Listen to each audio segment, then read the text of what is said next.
Ces hommes font partie du bataillon de marins-pompiers de Marseille. Avec une intervention toutes les 5 minutes, il bat chaque année un record national en effectuant près de 130 interventions pour 1000 habitants. Avec 2500 marins du feu, c'est l'unité de la Marine nationale dont l'effectif est le plus important.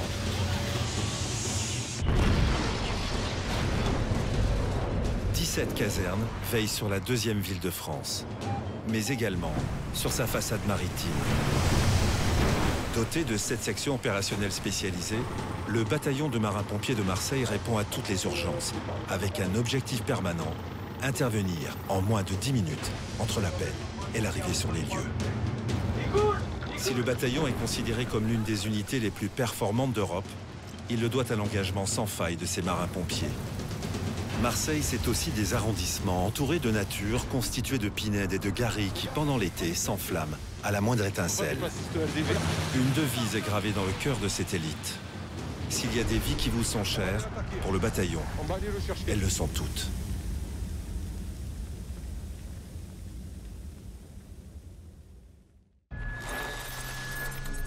Intervention en GIF. Pour l'ensemble en mon commandement, garde à vous.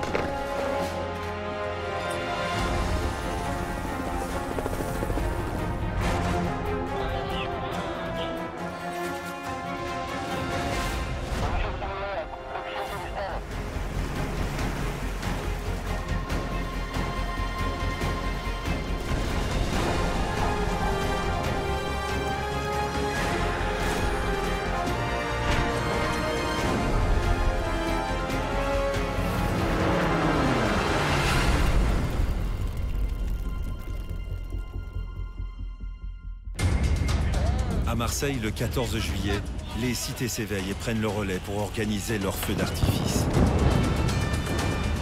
Un cauchemar pour les marins-pompiers de la cité phocéenne en proie au piège à feu jusqu'au bout de la nuit.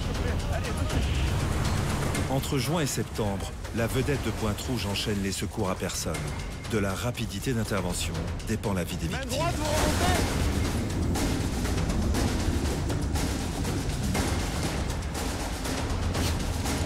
Les entraînements, c'est le secret de cette élite de la Marine nationale, les marins-pompiers de la section opérationnelle aquatique de Pointe-Rouge. Il n'y a pas d'intervention grave ou pas grave. Dès qu'on intervient, on est toujours au plus vite. Marseille, 21h. 17 casernes du bataillon de marins-pompiers de Marseille veillent sur la deuxième plus grande ville de France. Saint-Pierre est l'une des plus actives.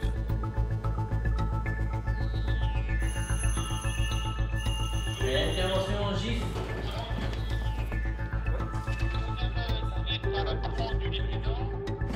Chaque année, le 14 juillet, la fièvre monte dans les cités et se propage par l'intermédiaire d'étranges petits feux à répétition. Cette nuit est l'une des plus redoutées des marins-pompiers. Un feu vient d'être signalé au nord-est de la cité phocéenne, à 5 km du centre-ville. Par pour un feu de poubelle, conteneur poubelle.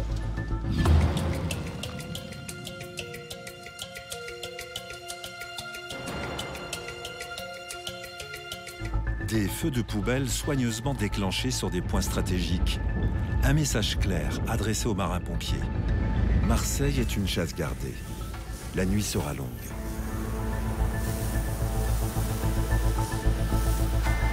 C'est la spécialité du 14 juillet. C'est des feux qui peuvent paraître anodins, mais c'est surtout des petits pièges tendus par les gens des cités généralement. Arrivés sur zone, les marins-pompiers jouent contre la montre. Dès qu'un feu est éteint, d'autres sont immédiatement déclenchés au prochain carrefour. Ah Nico, celui-là, il y en a 4. Il y en a un autre là. En apparence, ces feux de poubelle ne semblent pas dangereux. En apparence seulement, car certaines poubelles sont de véritables bombes à retardement. Les risques du feu de poubelle, il peut y avoir une bombe d'aérosol à l'intérieur qui présente un risque d'explosion. Il peut y avoir tout un tas de choses. Et puis après là, dans le cadre du 14 juillet, on est dans un cadre un peu délicat puisqu'il y a tous les jeunes des cités. Donc les risques, c'est l'environnement, c'est la population qui est pas très courtoise. Chaque année, c'est le même scénario. Des urgences qui s'enchaînent dans les quartiers populaires, avec le souci permanent pour Yannick de veiller sur son équipe.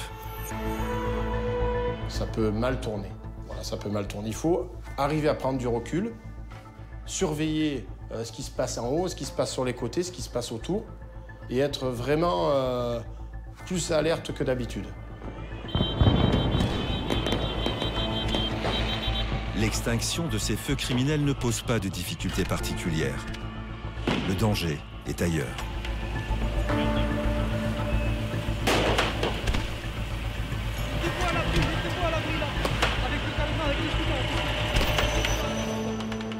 Il faut intégrer ce paramètre qu'il risque d'y avoir des débordements à cet instant T présent.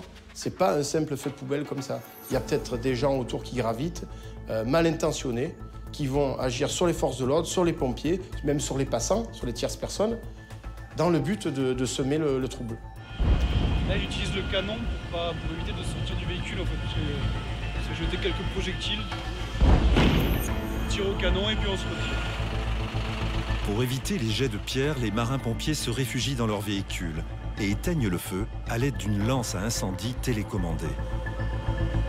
Les deux CCF vont quitter les lieux. Il y a pas mal d'animations au niveau de la cité La Cayolle.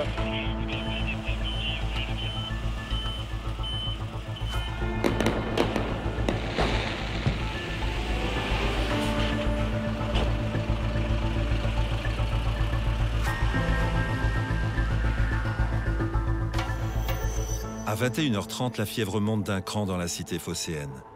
Cette fois, ce sont les marins-pompiers de Pointe-Rouge qui sont appelés en urgence pour un feu déclaré en plein cœur d'une cité HLM. La situation s'aggrave dans le quartier pourtant tranquille de La Cayolle.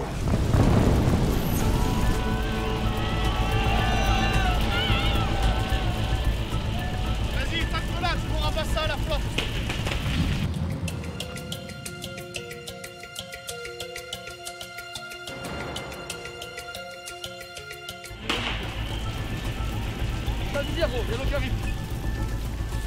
Cette nuit, les pyromanes ont choisi d'organiser eux-mêmes des petits spectacles dont les marins-pompiers en sont les principaux acteurs.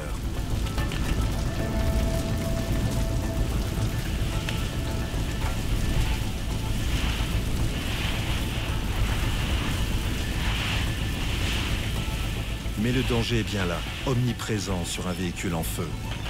Ce sont les pneus qui peuvent exploser, les jantes et des pièces métalliques qui peuvent partir comme des missiles.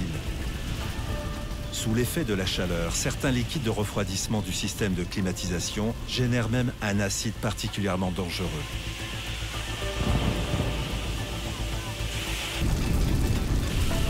Et puis sous le capot, l'huile et l'essence du bloc moteur constituent une menace, elle aussi explosive.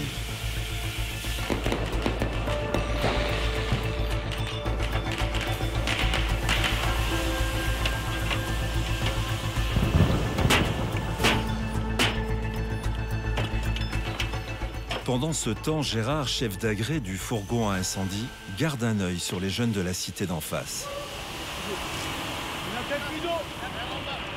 Il faut y aller avec un peu d'intelligence et arriver à leur parler pour arriver à temporiser un peu, mais c'est pas tout le temps évident, ça dépend sur qui on tombe. Ça dépend sur qui on tombe, ça dépend si d'un coup il y a un meneur. De toute façon, si nous on leur répond jamais, on monte dans le camion, on s'en va parce qu'on sait que ça peut dégénérer à tout. Ils attendent que ça. Alors, pour calmer la situation, Gérard prend contact avec les habitants qui jouent souvent le rôle de médiateur. Tu vois, on essaie d'être en bonne intelligence, d'être ensemble. Parce que je sais que vous étiez là pour les tenir. Ça avance à rien de faire ça. Si on voit les CRS, autant qu'on est là, moi, Quand on est là, c'est bon, normalement, on pas de soucis. Après, quand on rentre, bon, allez, on vous laisse. On se revoit bon courage. plus ce soir, les gars. Bon courage. Allez.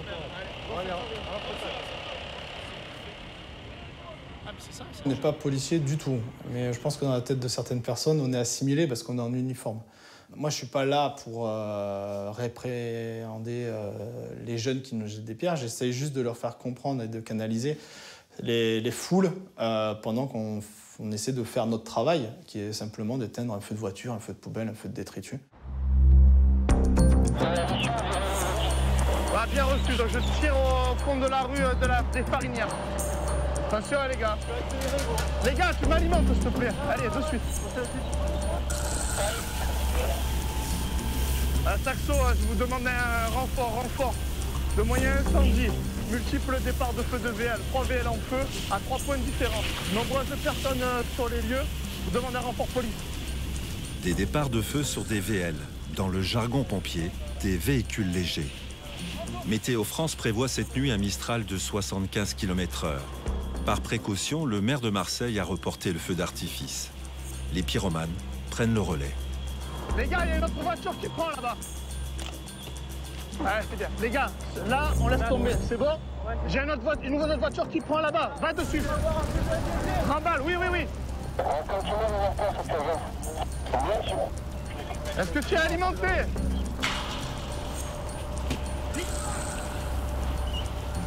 On est alimenté, tu peux y aller, grand. Des départs de feu se multiplient cette fois au milieu d'une résidence.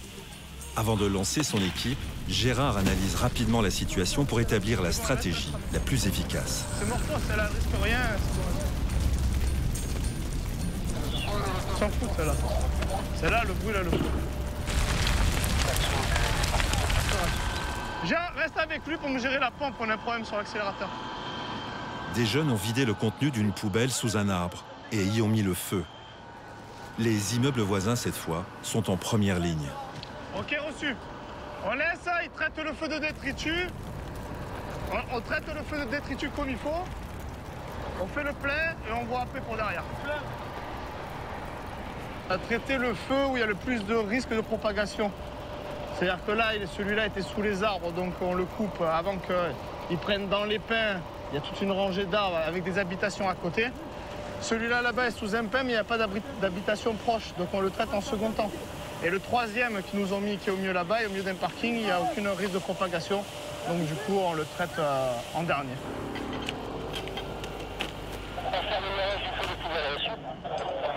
Ouais. Bande de 8 jeunes, là, ils ont foutu le feu à 2 voitures. Et quand on est arrivé, quand on a vu celle-là, ils ont sauté la résidence, ils ont brûlé 2 voitures, là. Juste au début, on les a tankés. Le feu de poubelle derrière, plus la voiture qui est là. On est bon?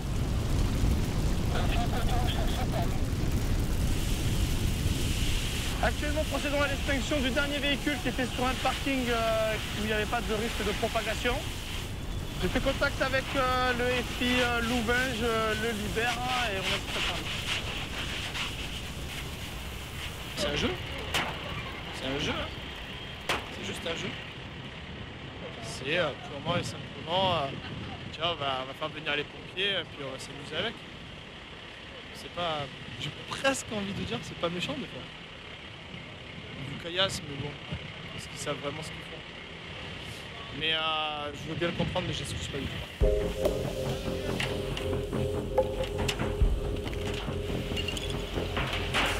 La plaque, on laisse tomber là aussi. Il est 21h45. Cela fait près de 6 heures que Gérard et son équipe enchaînent les interventions. L'esprit de corps et l'amitié entre les hommes permet de dépasser la fatigue et la lourdeur des nuits chaudes de l'été marseillais. C'est bon, allez, on remballe. On va faire le plein. Tu regardes ça, hein? Ça éclate, hein? Ça régale. Peut-être il est heureux, l'expo, il est heureux. Ça me fait plaisir de te voir comme ça. C'est ce qui nous plaît dans le métier, on ne va pas se le cacher. On aime ce genre d'intervention. Ce qui nous plaît beaucoup, c'est de travailler en équipe et surtout de compter les uns sur les autres. Seul, on n'est rien. On a besoin des uns et des autres pour former un groupe et pouvoir intervenir correctement.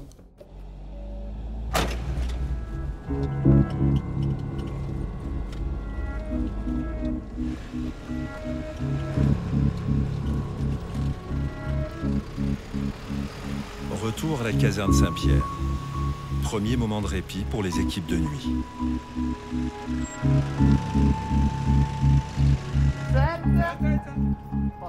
Mais les marins-pompiers de service ce soir-là ignorent que dans quelques minutes, un drame va se produire en direct sous leurs yeux, à la télévision. Ce se passe vraiment dans le centre-ville de Nice. Claire, donc, il y aurait des victimes, des dizaines de blessés. Il évoque aussi des dizaines de morts à prendre avec précaution à l'heure actuelle. Mais des victimes, oui, tout à fait. On a deux sources différentes qui parlent de 20 à 50 morts. Des témoins qui nous parlent de scènes abominables sur les réseaux sociaux. D'ailleurs, on a vu des images très choquantes. Le camion aurait foncé sur la foule. Le COS, le centre opérationnel de zone, a immédiatement évalué les besoins pour venir en aide aux victimes de Nice. Le plan Orsec est déclenché. Un plan d'urgence sanitaire et de crise impliquant les marins-pompiers de Marseille. Saint-Pierre est mobilisé en priorité.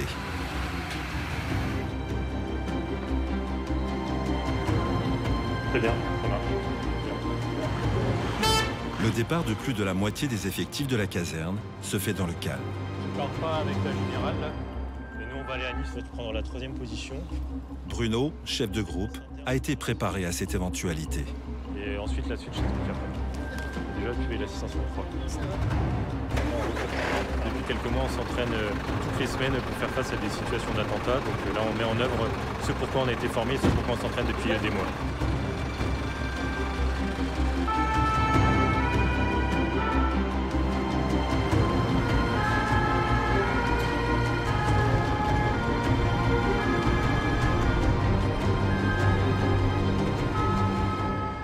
Dix minutes après l'alerte, la caserne Saint-Pierre semble abandonnée. Les marins-pompiers ont quitté les lieux pour passer cette fois de l'autre côté de l'écran. Mais loin d'apaiser la cité phocéenne, le drame de Nice enflamme les esprits et fait monter cette fois de plusieurs degrés la fièvre du 14 juillet. Un incendie criminel fait rage cette fois à l'ouest, près du port commercial et d'une cité de HLM.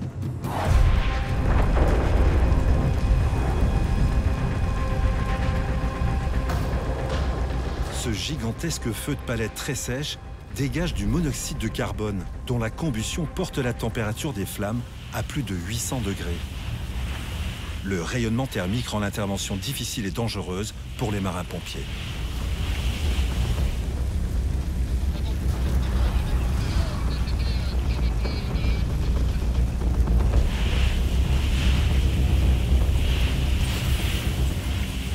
J'arrive pas à passer sur le canal.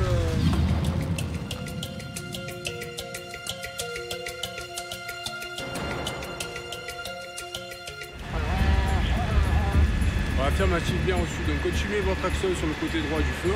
Et dès que j'ai le DAGP avec les lances, je vais faire cracher l'échelle de Saint-Lazare.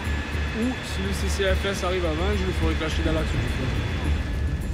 Quand on arrive, on voit ce fort brasier avec ce fort potentiel calorifique qui monte à plus de 800 degrés.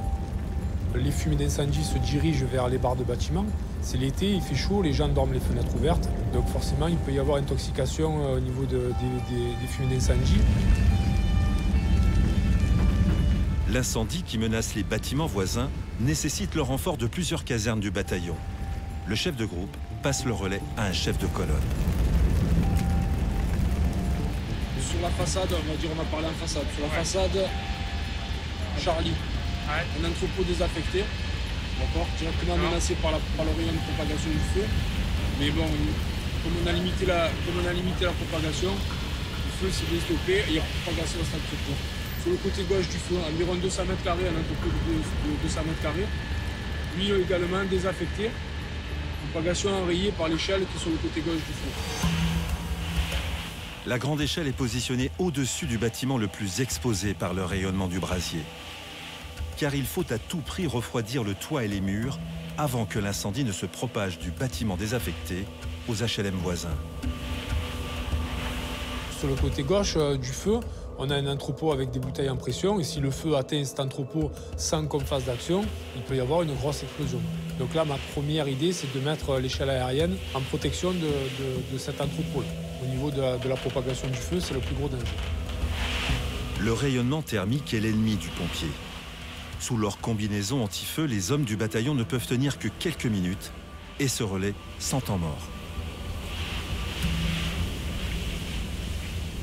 Avec ces uniformes, on supporte une chaleur d'environ 400 degrés. Avant, les uniformes étaient différents, c'était du cuir. Les surpantalons étaient beaucoup plus légers. Et aujourd'hui, on intervient avec des tenues qui sont au top de leur technologie, avec une matière à l'intérieur qui n'est pas tellement respirante. Et donc, ce qui nous manque, en fait, c'est l'appréhension à la chaleur. La balise que mes hommes portent au niveau de l'appareil respiratoire, au niveau d'une certaine chaleur, elle émet une sonnerie. Donc, cette sonnerie va permettre d'indiquer une température au porteur, et en fonction d'une certaine température, il va permettre de reculer. Les combinaisons d'aujourd'hui protègent le pompier jusqu'à 400 degrés, mais seulement quelques minutes. Cette balise peut leur sauver la vie. Ce boîtier est une alarme qui se déclenche dans 2 situations. Lorsque le marin-pompier reste immobile plus de 18 secondes, la balise sonne de plus en plus fort. Et lorsque la température dans l'environnement du pompier atteint les 270 degrés. C'est la 2e fois que cet entrepôt prend feu. L'ensemble du stock de palettes avait déjà brûlé il y a 1 an. Mais derrière le jeu des pyromanes, le pire n'est jamais loin. Mais une fois encore, grâce à l'appui de plusieurs casernes du bataillon, l'incendie ne fera pas de victimes.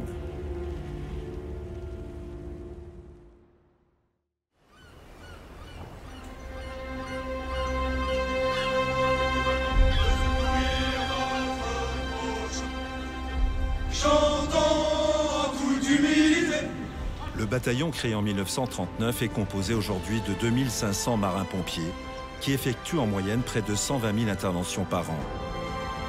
Chaque année, cette unité d'élite de la Marine nationale recrute 200 jeunes issus de toutes les régions de France.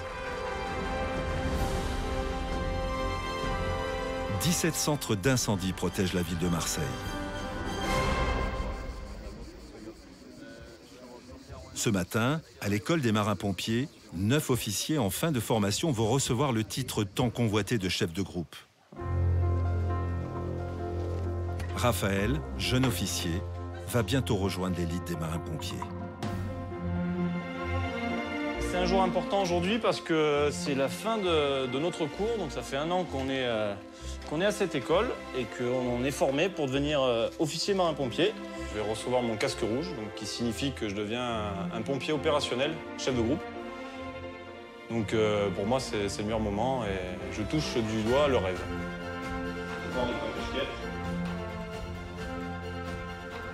Juste bien. La cérémonie du casque rouge marque l'entrée des marins-pompiers dans le monde réel. Le casque rouge est le symbole du chef de groupe en charge du commandement lors des opérations de secours. Sa couleur lui permet d'être rapidement repéré sur le terrain par les marins-pompiers.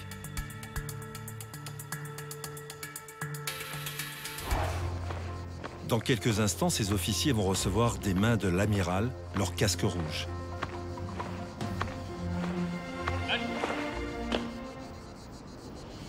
Pour officier chef de groupe rassemblé complet. À vos ordres, amiral. Officiers, vous terminez votre période de formation avec succès. Et aujourd'hui, devant vos familles que je salue, vous allez recevoir vos casques d'officier chef de groupe. Être officier est un honneur, mais également une lourde charge que l'on doit porter sans jamais se relâcher, aussi bien sur le plan militaire qu'opérationnel. En prenant ce casque, vous en acceptez toutes les responsabilités et les contraintes.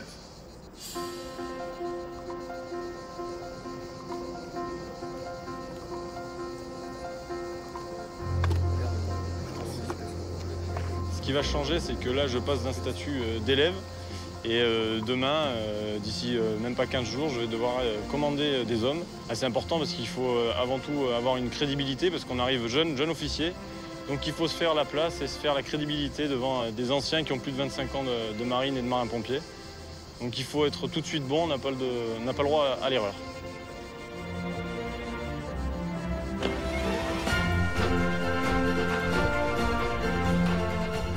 Et pour marquer ce passage de l'école à l'encadrement, rappeler la lourde responsabilité du chef de groupe, les officiers et hauts gradés marins-pompiers vont rendre cette fois un hommage vibrant aux morts. Pompier stagiaire Savino. Mort pour la France. Matelot Logien. Mort au feu.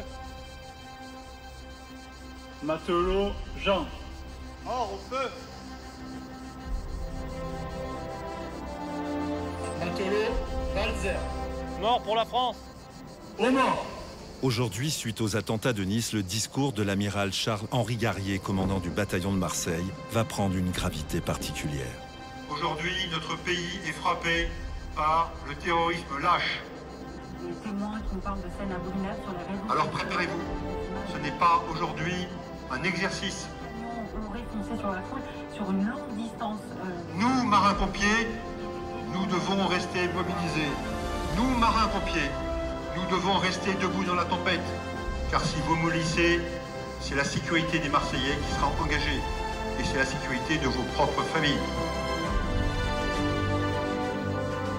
Ensemble en mon commandement, garde à vous.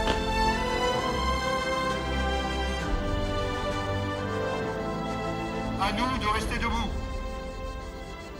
Vive les jeunes officiers, vive le bataillon et vive la France. Félicitations. Oui. Merci. Toi aussi.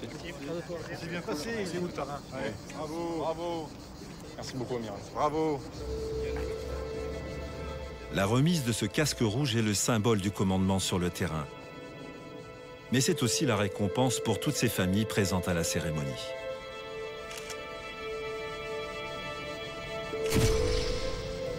C'est un jour important pour nous parce que c'est un jour important pour le jeune officier qui vient de recevoir le casque rouge. Les mamans comme les papas, en ce qui me concerne, je crois que la réussite des enfants, c'est important. C'est l'aboutissement de toute une vie, finalement, parce que maintenant, ils sont officiers. Armés de leur casque rouge, ces jeunes officiers vont pouvoir enfin rejoindre l'une des 17 casernes du bataillon de Marseille.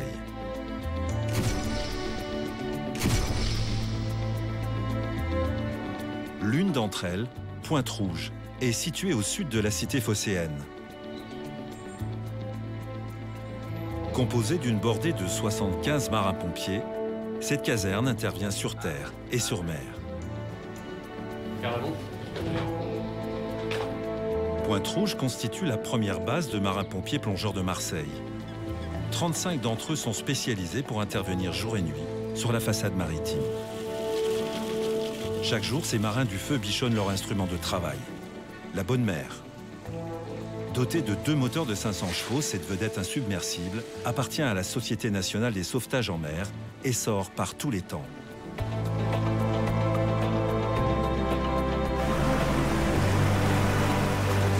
Chaque équipage, composé de 5 marins-pompiers, assure une garde de 24 heures, durant laquelle la Bonne Mère couvre les 24 km de côte qui s'étendent des Calanques de Marseille aux plages populaires le long de la Corniche et les îles du Frioul. Allez, transmettez, je vous écoute. Donc si vous êtes prêts, je donne la position. Pareil à noter, bon, la lettre de mer. Votre 52 du point, donc 43 degrés. 16, moins 91 minutes nord, 40 minutes. Longitude 5 degrés. Bien reçu, je vous remercie. Le PC vient de signaler un accident au large des îles du Frioul. Une femme s'est heurtée la tête en glissant sur le pont d'un voilier. Pas de précision sur l'état de la victime. Il n'y a pas d'intervention grave ou pas grave. Dès qu'on intervient, on est toujours au plus vite.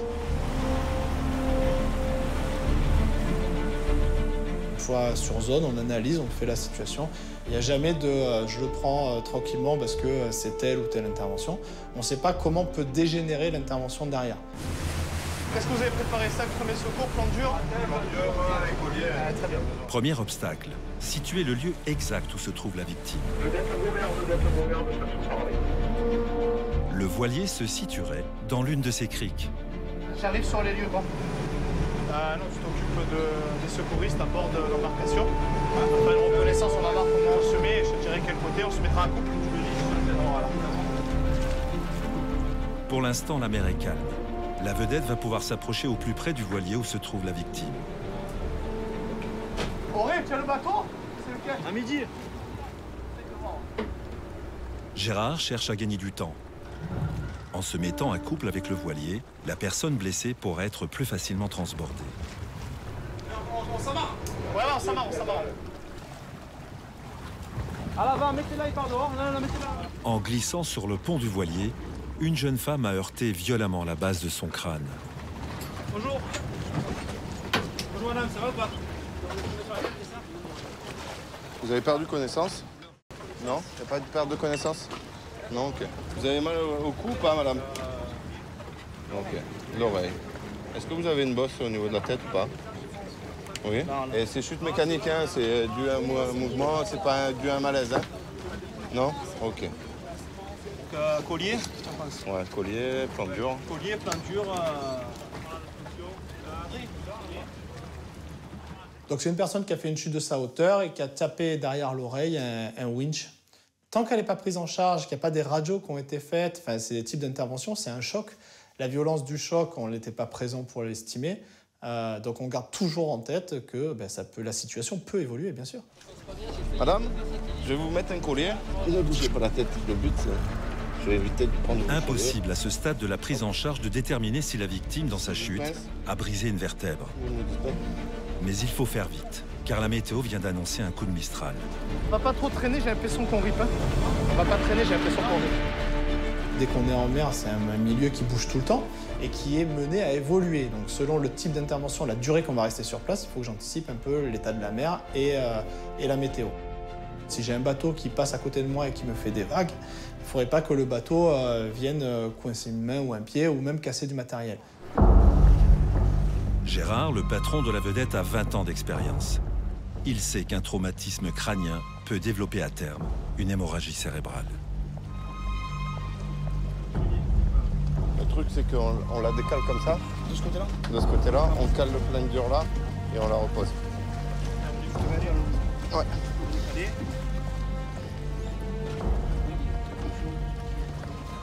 Là, on va conditionner la personne. Donc là, on est complètement en train de l'immobiliser par rapport à sa chute au niveau de la tête. Avant d'être transbordée, la victime doit être soigneusement immobilisée, de la tête aux pieds.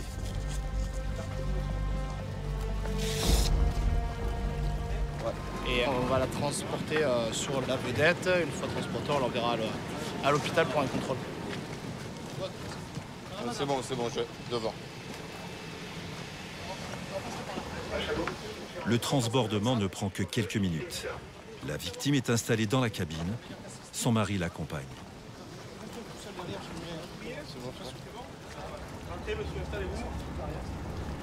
Donc c'est douleur derrière la tête et l'oreille droite ou gauche? Le secouriste de l'équipe établit un document bilan destiné aux médecins urgentistes. Donc je vous disais, si vous avez la moindre douleur, là, quoi que ce soit qui se réveille, si vous ne sentez pas bien, vous me tenez au courant, j'ai des sacs plastiques, je vais le faire. En cas d'aggravement de la situation, la victime peut toujours être évacuée de la vedette par hélicoptère.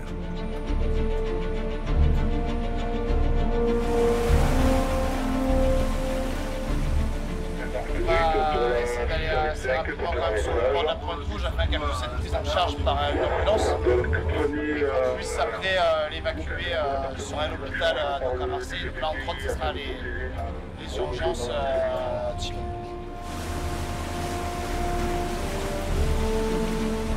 Je peux vous libérer si vous êtes trop. Mais là, c'est par précaution, hein, plus que par autre chose. God, une fois que tu as toutes les infos, tu passes un bilan en 15? Il n'y aura pas besoin, ce sera bilan blanc, transport Timon, Dieu. C'est chute méca. Il n'y a pas de perte de connaissance.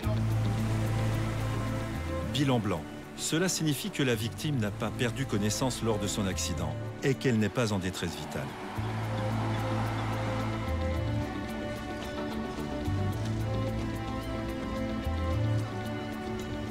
Vous prenez que la SNS 152 est à quai Port-Pointe-Rouge. La victime féminine sera prise en charge par le VSAV 1 Pointe-Rouge, bataillon des marins-pompiers de Marseille, pour une évacuation en direction de CHU La Timone. Dès le débarquement de la victime à quai, une équipe réarme la vedette et embarque à bord une nouvelle civière de remplacement en cas de nouvelle urgence. 30 minutes se sont écoulées entre l'alerte et la prise en charge de la victime par Gérard et son équipe.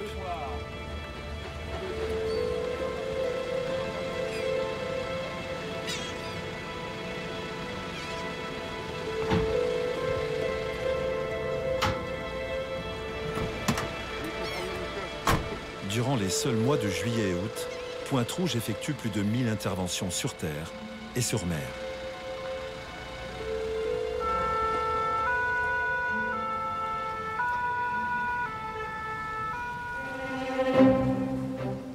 À l'heure où les touristes désertent le littoral marseillais, une équipe de plongeurs de Pointe-Rouge se prépare pour une nouvelle sortie en mer.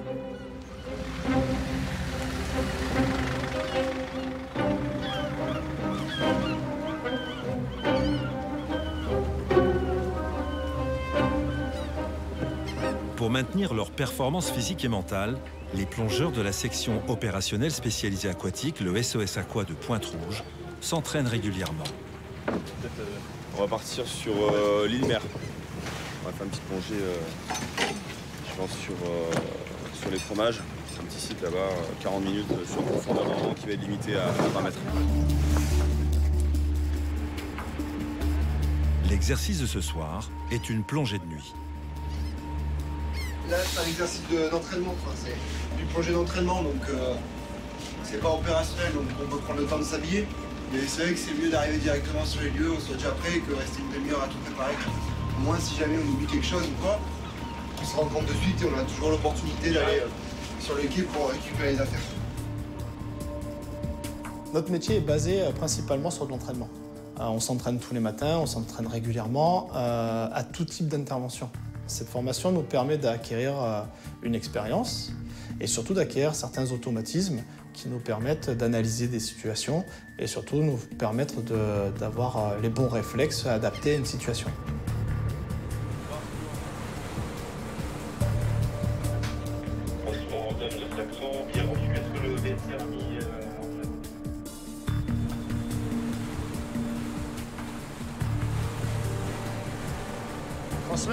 Crossmètre, SMS 152 vous appelle sur 16. 5 exercices plongés.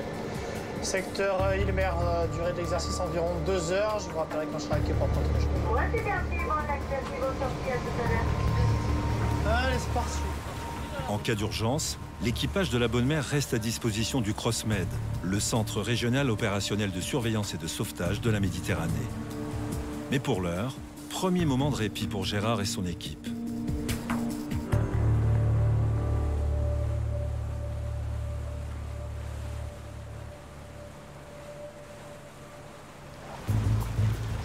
Quand vous êtes prêts, vous me dites, je vous contrôle. Allez, don't move.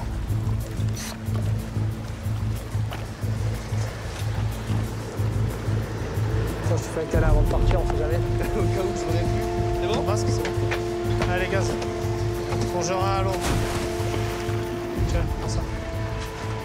Gérard est patron de vedette, mais également responsable de la sécurité de son équipe.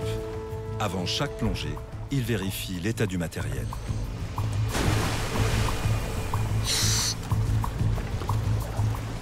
Réservoir. Ok. Allez. Main droite, vous remontez. 40 minutes max, 20 mètres. C'est bon. Vous restez ensemble. Vous faites 20 minutes aller, 20 minutes retour. Je rappelle que s'il y en a un qui se perd, il y a tout le monde qui remonte. C'est reçu.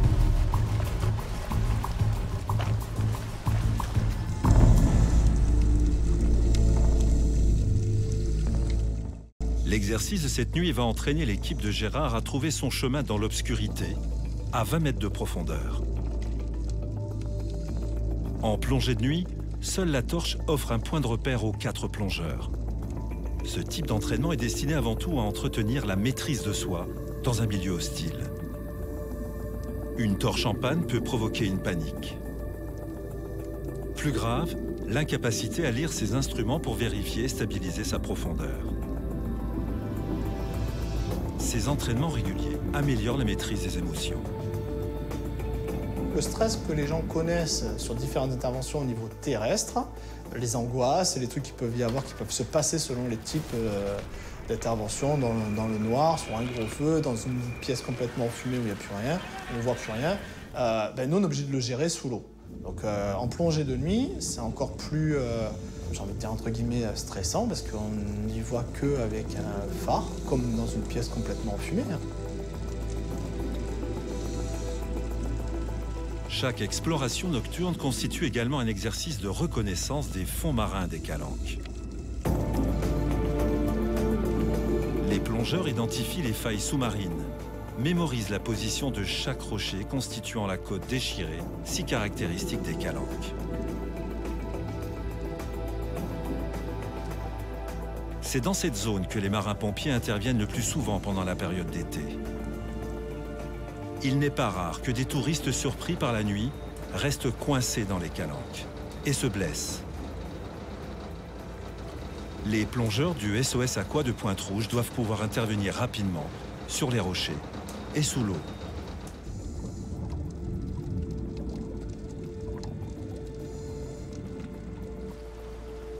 Cette plongée de nuit nous permet de réaliser des exercices de recherche. Donc on a des modes de fonctionnement au fond de l'eau où on va s'organiser à 2, à 4, à 3.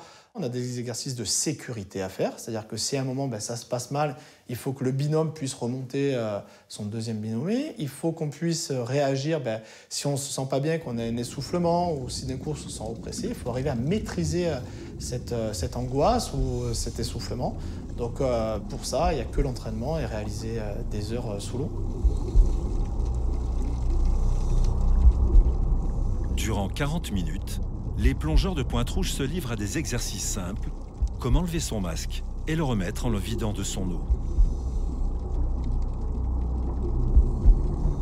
Sans oublier que lors de cette plongée, ils peuvent être à n'importe quel moment appelés pour une nouvelle urgence.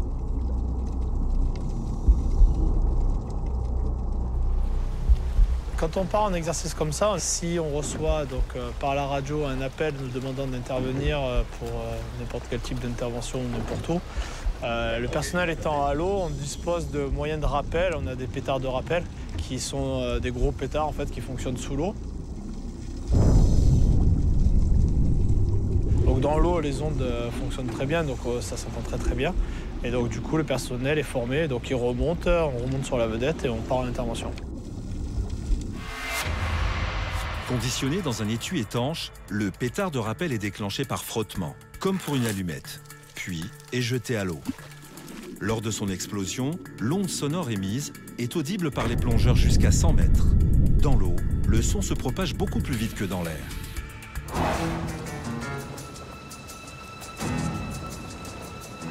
L'autonomie des plongeurs est en moyenne de 60 minutes à 20 mètres de profondeur.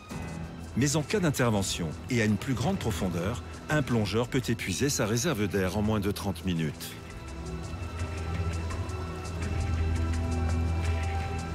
Les 40 minutes de plongée sont arrivées à leur terme. L'équipe ne devrait pas tarder.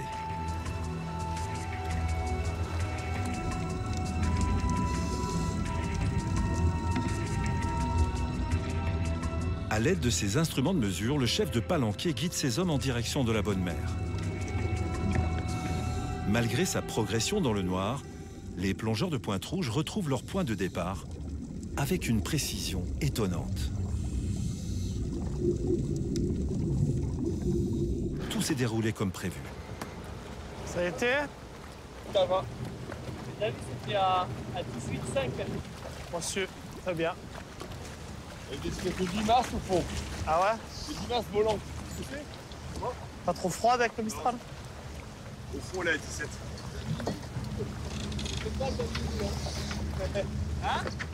Cela fait des années que cette équipe s'entraîne régulièrement. Cette plongée de nuit avait pour but d'entretenir les réflexes. Ce qui est important, c'est qu'on soit vraiment habitué, un peu accoutumé à plonger de nuit. Parce que si des fois on doit faire une inter la nuit, qu'on ne soit pas surpris par le fait qu'on soit dans le noir, par le fait qu'il y ait des choses qui peuvent nous arriver de droite et de gauche et qu'on soit surpris, quoi, s'il faut éviter tout ça. Il y a des fois quand ça remue, c'est pas tout le top. Il est temps pour l'équipage de retourner à sa base. La garde de 24 heures se terminera demain matin à 8 heures. En attendant, cette nuit, les marins-pompiers prendront toutes les urgences sur terre, comme sur mer. La cohésion et l'amitié ne font qu'un dans le bataillon de Marseille. Au niveau du bataillon, on passe énormément de temps ensemble. J'ai des amis au travail, je les connais depuis leurs 20 ans. On a fait tous nos cours et nos cursus ensemble. On connaît leurs enfants, on connaît leurs épouses. Donc effectivement, on a tout le temps évolué ensemble. Donc on passe énormément de temps ensemble. Donc oui, ça fait partie de la famille. Tu fais rire, toi, hein? C'est classe, hein? Ça régale. Et au cœur de cette famille des marins-pompiers, il y a la bonne mère. Chaque équipage est responsable de son entretien. Et comme l'on dit en langage militaire, doit être armé en permanence. Car la vedette de Pointe-Rouge ne dort jamais.